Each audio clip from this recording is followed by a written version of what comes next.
Ça fait maintenant un moment que le pasteur Atom n'est plus au Congo, il est au Canada. Et plusieurs personnes maintenant l'ont vu à la chaîne MC. Ça fait maintenant pratiquement plus de 6 mois qu'il travaille à une chaîne, une très grande chaîne chrétienne au Canada qu'on appelle AMCI. Ça nous lancé sur Canal+.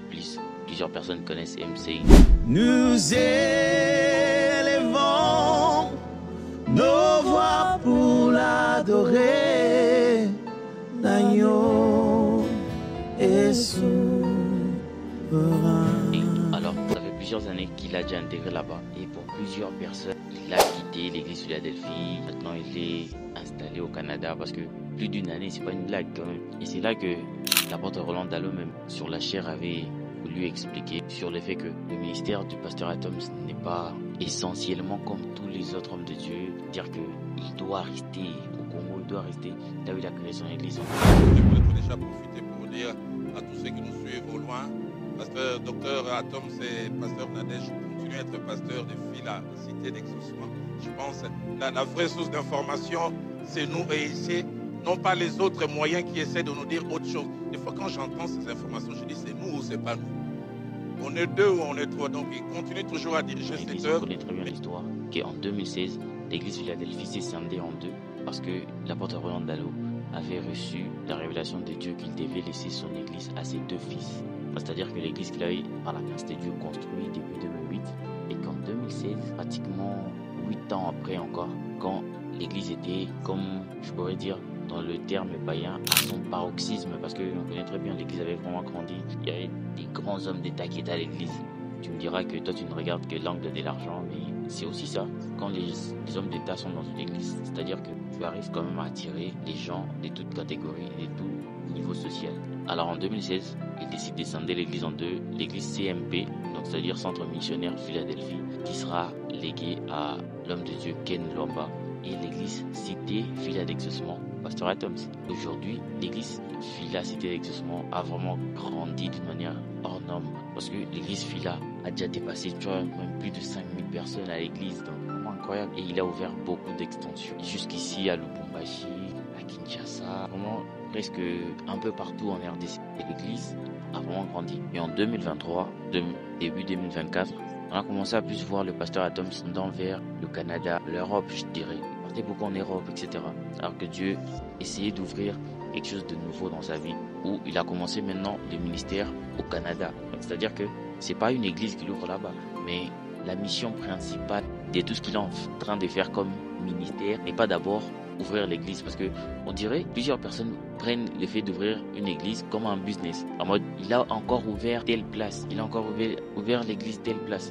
Le but c'est pas forcément ouvrir une église, le but c'est propager l'évangile.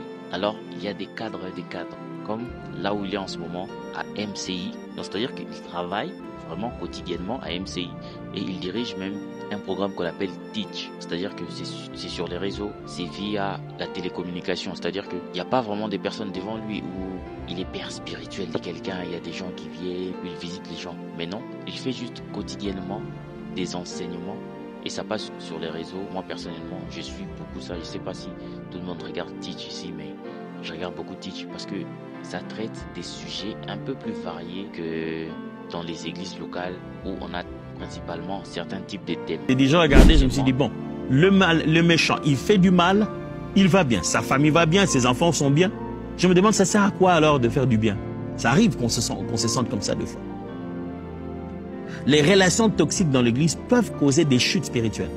Parce que quelqu'un à l'église a abusé de lui, mentalement, spirituellement, verbalement. Ça peut faire en sorte que cette personne, au lieu de quitter seulement l'église, de quitter seulement la chorale, de quitter seulement le corps des serviteurs de Dieu, de quitter le protocole ou l'intercession, cette personne quitte carrément la foi. Demain, vous la voyez, à un endroit, vous dites, hé, mais toi, tu prêchais même à la chair, qu'est-ce qui t'est arrivé? Et deuxièmement, il participe globalement aussi aux activités de la chaîne MCI, c'est-à-dire qu'il y a des programmes qu'on appelle Prières inspirées, où chaque matin, je te conseille d'ailleurs de mettre la chaîne MCI si tu as à la maison.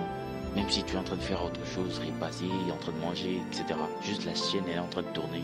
Et tu sens vraiment une édification incroyable. Parce que au-delà de venir à l'église, nous sommes dans un nouveau monde où le monde est dominé par la télécommunication, c'est-à-dire que les gens passent plus leur vie sur leurs réseaux sociaux et encore moins, un petit peu, sur leur télévision. C'est-à-dire que si tu arrives à entrer vraiment dans la vie des gens via tes réseaux sociaux, etc., c'est-à-dire que tu fais le quotidien de leur vie. Quand les quotidiens de leur vie passent par toi qui prêches l'évangile, c'est-à-dire qu'ils reçoivent l'évangile encore un peu plus mieux que dans les églises. La majorité des personnes n'ont pas reçu forcément Jésus dans l'église.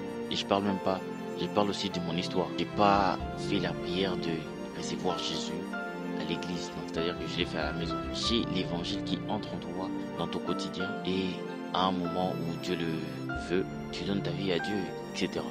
Et pour l'histoire, pour plusieurs qui disent qu'il a peut-être quitté l'église, non, il n'a pas quitté l'église. Il avait un planning, comme on lui-même le dit. Il avait un planning qu'il va travailler de 2016 jusqu'en 2023. Il va prendre une pause parce que ce sera pratiquement 7 ans qu'il est actif. Donc c'est-à-dire que 7 ans qu'il est en train de prêcher de gauche à droite, non-stop. Parce que être pasteur à temps plein, ça prend beaucoup de choses. Déjà, ça enfreine le côté où il est aussi chantre.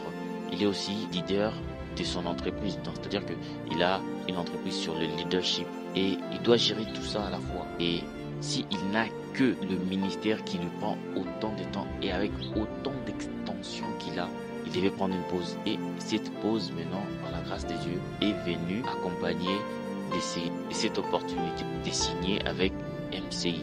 C'est-à-dire que il devait se réfugier quelque part. Il est parti au Canada. Et au Canada, il y a ses contrats parce que bien évidemment, il allait déjà de temps en temps sur la chaîne MCI parce que vous connaissez très bien, c'est un grand prédicateur. Après, plusieurs personnes n'aiment pas les termes des grands prédicateurs parce que voilà, on commence à juger ça comme mondain.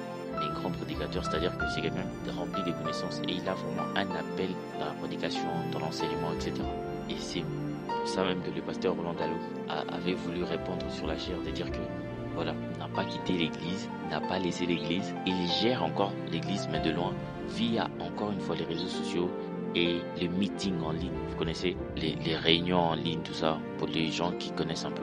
Donc c'est-à-dire qu'il gère l'église de loin, mais il est comme en repos, mais pas vraiment en repos parce que il a sa tâche quotidienne d'aller prêcher l'évangile, mais autrement que dans l'ordre classique et habituel qu'on connaît, aller à l'église, etc.